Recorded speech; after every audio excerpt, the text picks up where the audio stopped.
네, 2교시 수업에 들어가도록 하겠습니다. 리더십의 개념과 특성에 대해서 이제 배워볼 텐데요. 이번 시간의 학습 목표는 리더십의 개념, 본질, 기능 등을 이해하고 설명할 수 있다. 또 자신의 관점에서 리더십을 정의해 볼 수 있다입니다. 먼저 생각해 보기부터 한번 보도록 하겠습니다. 오늘 뱃사공 이야기입니다. 화창한 이제 여름날에 사회 지도층 인사들이 이제 뱃놀이를 하는 거예요. 뱃놀이를 하는데 이제 뱃사공이 있고 또 이 사람들이 모여서 이제 배 위에 앉아서 이제 뱃놀이를 하면서 여러 가지 이야기들을 나누는데 사회의 저명한 지도층들이다 보니까 우리나라의 정치, 문화, 경제 그리고 또 자신이 속한 분야에 대한 이런 좀 전문적이고 좀 고차원적인 이야기들, 이런 이야기들을 나누면서 좀 자신들의 어떤 권력이나 이런 것들을 과시를 하는 그런 형태로 이제 뱃놀이가 진행이 되고 있다라고 이제 상상을 한번 해보시면 되겠습니다. 그런 과정에서 이 사람 중에 한 명이 뱃사공에게 약간 무시하는 투로 이야기를 하는 거죠. 당신은 케인즈 경제학에 대해서 알고 있어요? 그런 게 있다는 건 알고 있어요? 이렇게 물어본 거죠. 이 뱃사공은 자기는 이제 뱃사공만 일만 해가지고 그런 어려운 거는 잘 모른다. 이렇게 얘기했더니, 그럼 그렇지 하고 약간 무시하는 투로 이 사람을 바라봤다라는 거죠. 그런데 이제 국면이 전환이 됩니다. 배를 타고 있는 와중에 갑자기 하늘이 시커멓게 변하면서 비바람이 막 몰아치고 그런 와중에 이제 배가 흔들리기 시작했고 배가 이제 전복되고 말았죠. 모두 이제 물에 빠진 건데 물에 빠졌는데 이 사람들은 사회 지도층 이 사람들은 수영을 할 줄 모르는 겁니다. 뱃사공이야 30년 동안 뱃사공 일만 했으니까 수영은 엄청나게 잘하겠죠. 그랬더니 이 뱃사공이 이 사람들한테 아까 당했던 어떤 굴욕을 만회하고자 질문을 하기 시작합니다. 여러분들 수영은 할 줄 아세요? 이렇게 물어보는 거죠. 그러니까 대부분의 사람들이 수영할 줄 모르니까 우리 좀 살려달라고 애걸복걸하는 그런 상황으로 이제 바뀌게 된 겁니다. 그래서 뱃사공이 그러시군요. 수영을 할 줄 모르시는군요. 그러면 이제부터 제가 하라는 대로 한번 해보십시오. 이렇게 해가지고 이제 기세등등하게 이렇게 태세가 이제 전환이 된 상황, 요런 이제 예시인데요. 지금 요거는 이제 간단하게 이렇게 가상의 어떤 글을 통해 가지고 나온 내용이긴 하지만 여기에서 이제 우리가 사람들에게 미치는 영향력의 근원, 이런 것들이 어디 있는가, 이런 것들에 대해서 알 수가 있다는 거죠.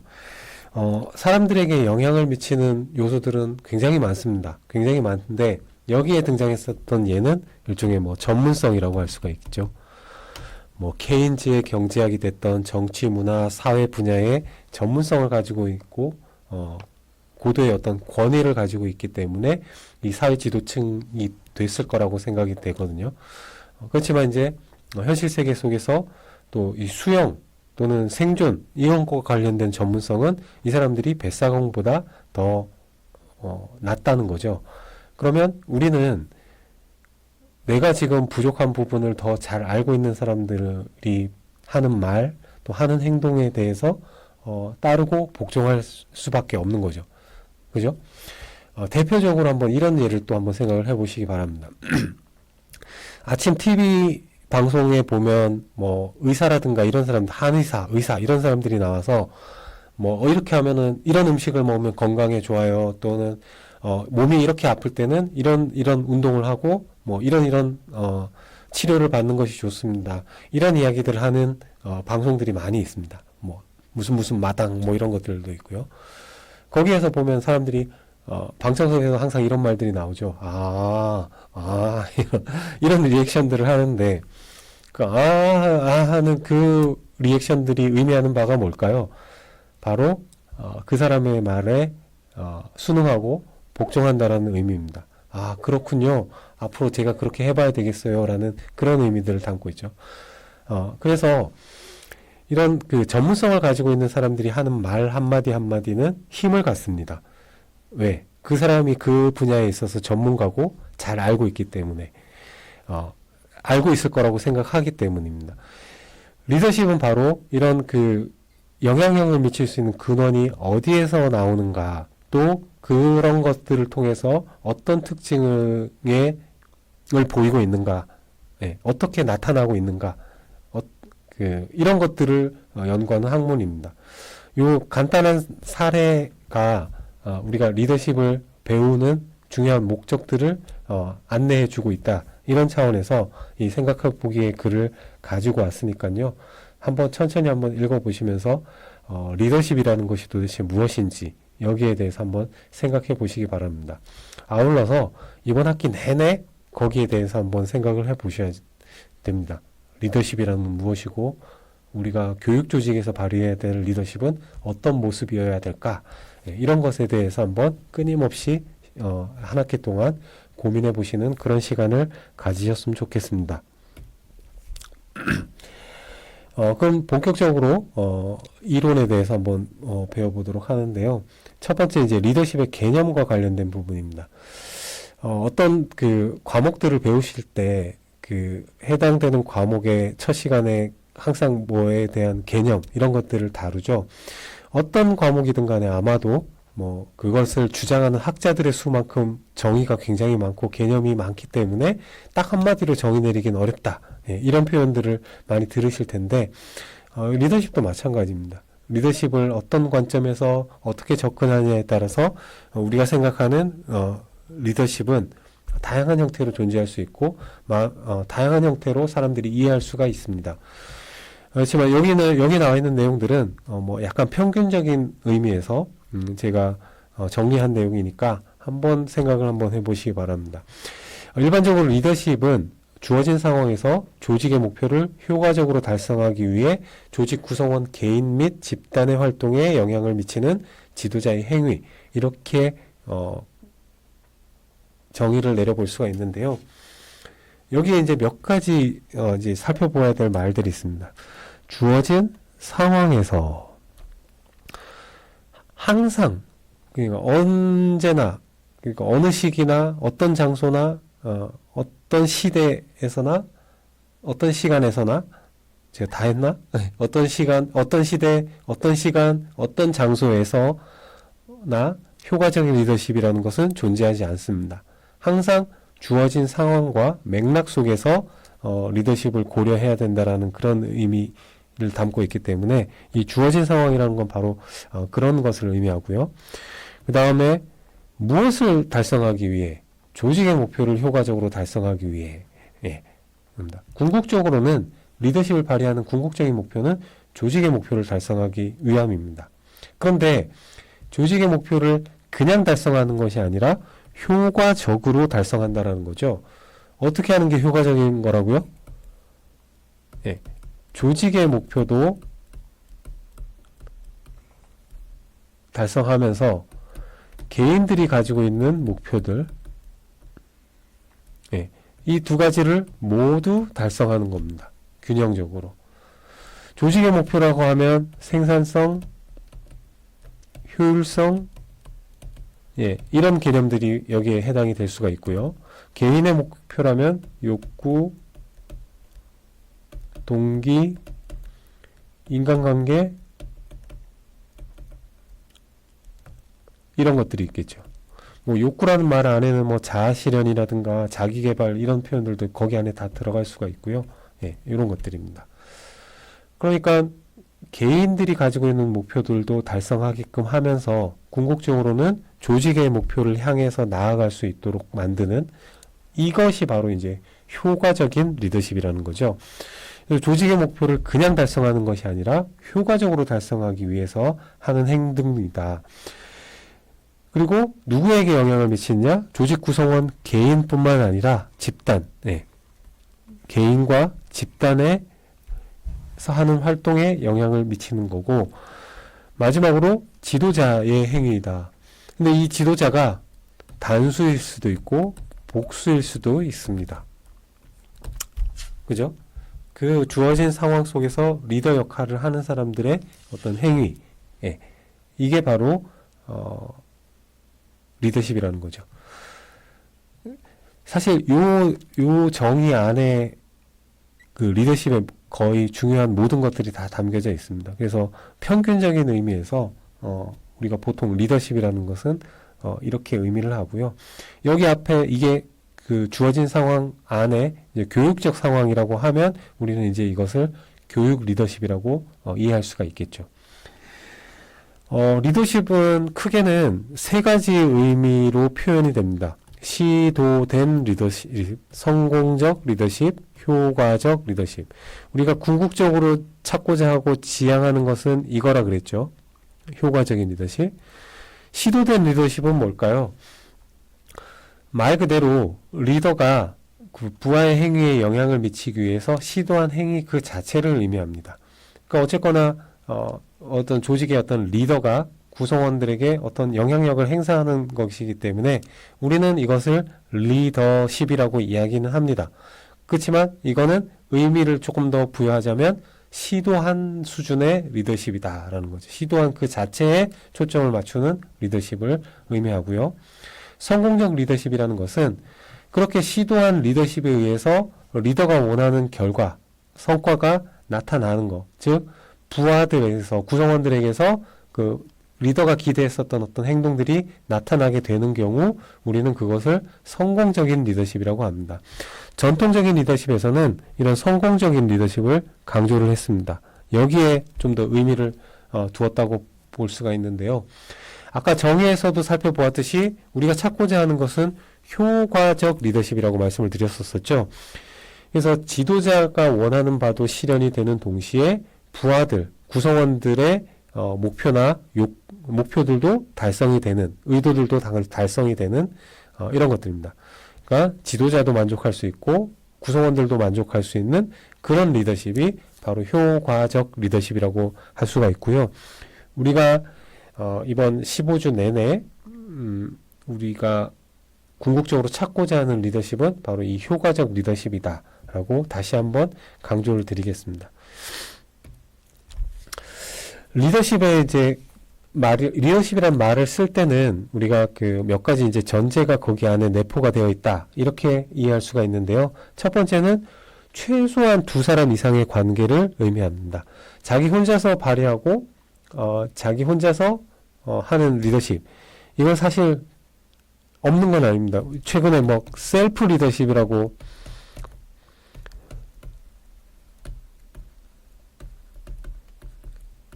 표현이 되는 것도 있는데, 사실 우리 셀프 리더십이라고 표현은 하지만 그게 리더십이냐, 여기에 대해서는 많은 논란은 있습니다.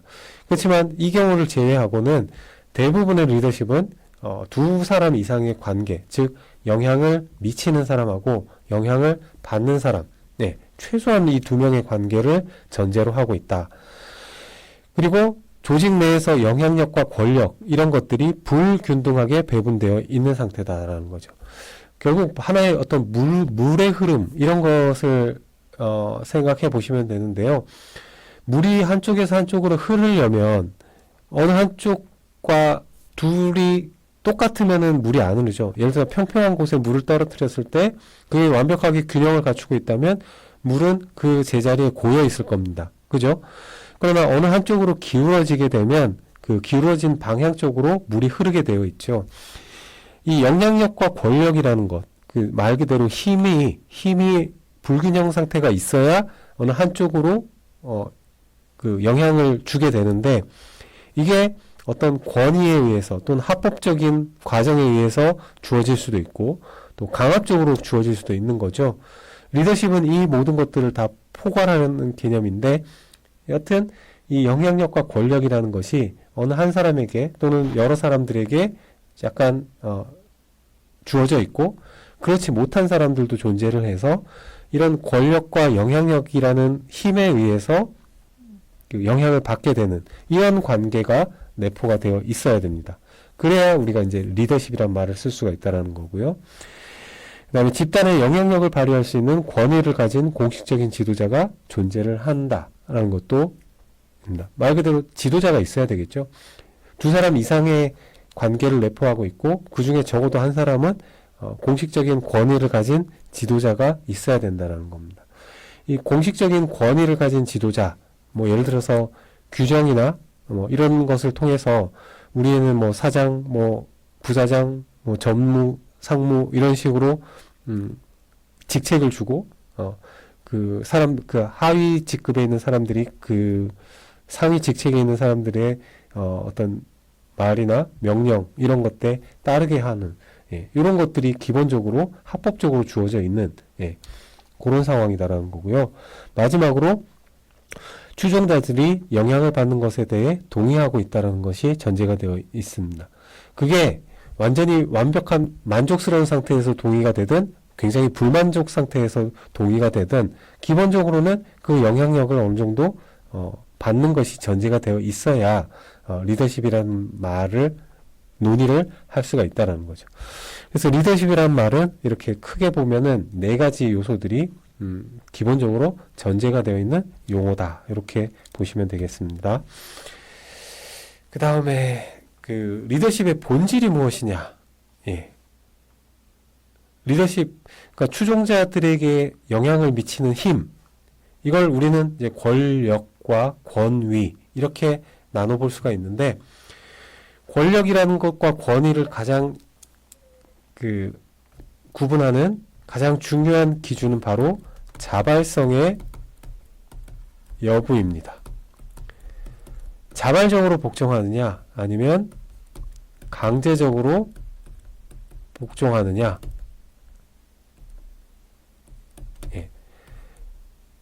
자발적으로 복종을 할 때 우리는 이것을 권위에 복종하는 거라고 이야기하고요.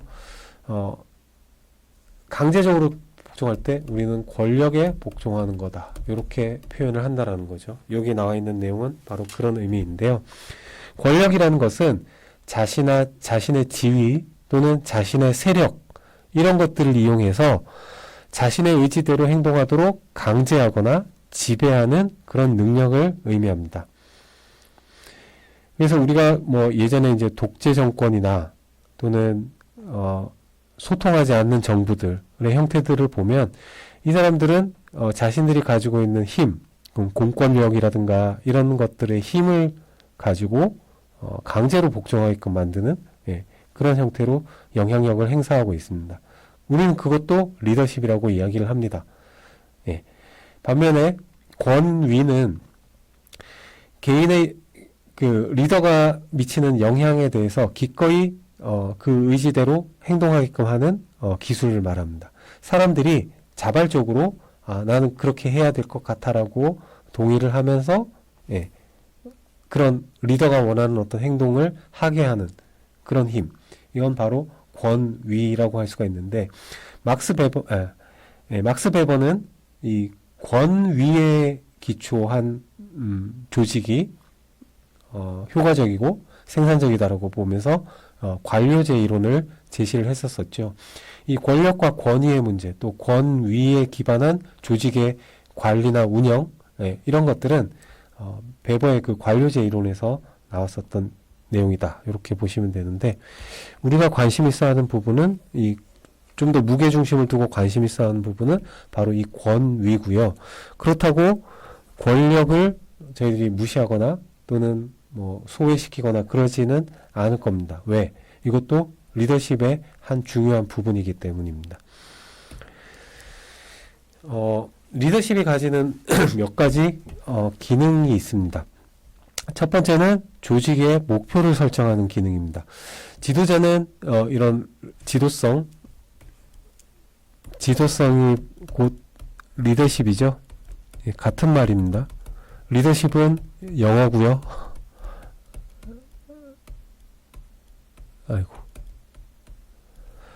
리더십은 영어고요. 그 다음에 지도성은 이걸 한글로 풀어놓은 겁니다. 그렇지만 요새는 그냥 리더십이란 말을 더 많이 쓰는 것 같습니다. 지도자는 이런 리더십을 통해서 조직이 추구해야 될 목표 설정 과정에서 주도적인 역할을 합니다.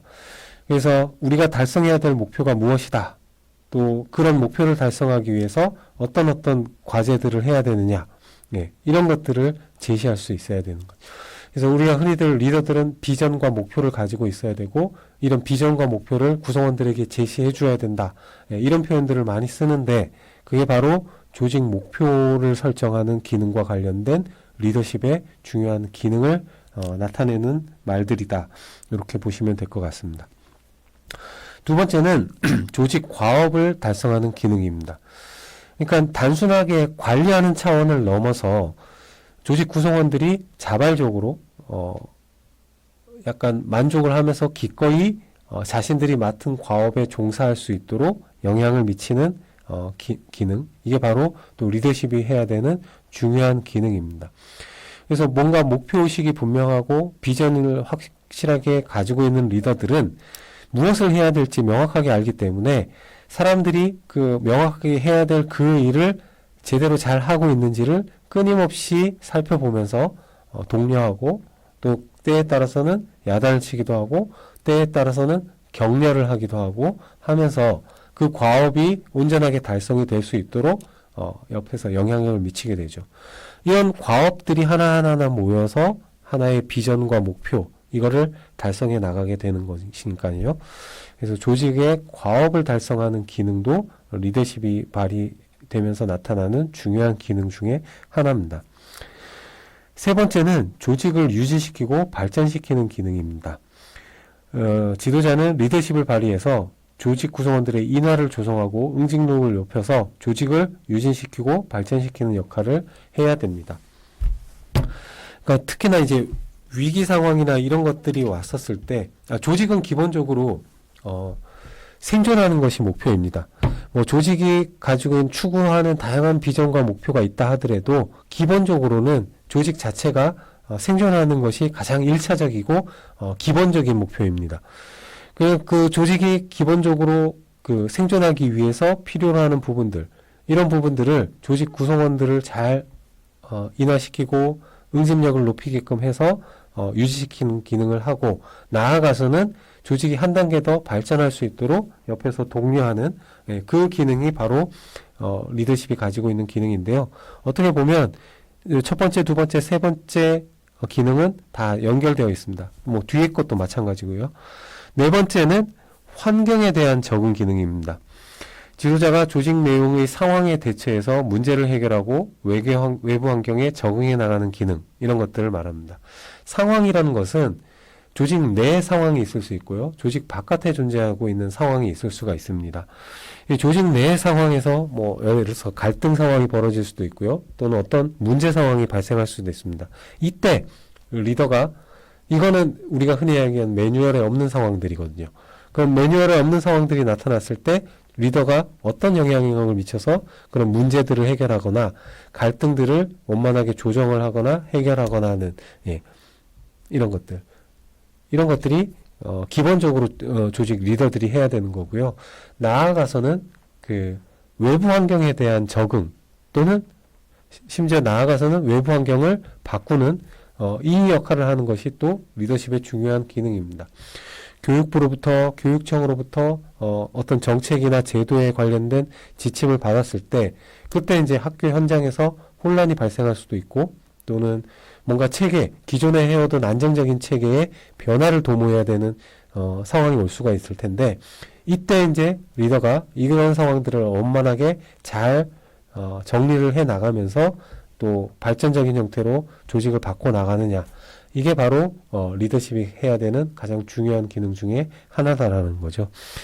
그래서 리더십을 발휘한다라는 것은 크게 봤을 때 조직의 목표를 설정하고 그 주어진 목표를 달성하기 위한 여러 과업들을 잘 수행하게끔 만드는 이런 기능과 함께 이런 것들을 통해서 조직을 유지시키고 발전시키고 나아가서는 환경에 대해서도 환경 변화에 적응하고 대처해 나갈 수 있고 더 나아가서는 그런 환경을 자신들이 바꿔나가는 이런 리더십을 발휘하는 것이 중요한 리더가 해야 되는 중요한 기능들이다라고 보시면 되고요. 리더십이 가지고 있는 본질적인 기능들이다. 이렇게 보시면 될 것 같습니다. 네, 이번 시간에는 조직 리더십의 어떤 개념, 기능 이런 것들에 대한 개념적 이해를 살펴보았는데요. 리더십의 개념과 기능, 그 다음에 리더십에 내포된 전제, 이런 것들을 다시 한번 쭉 읽어보시면서요. 이번 시간에 마무리를 하고요. 다음 시간에는 리더십 연구의 주요 접근 방법에 대해서 살펴보는 시간을 갖도록 하겠습니다.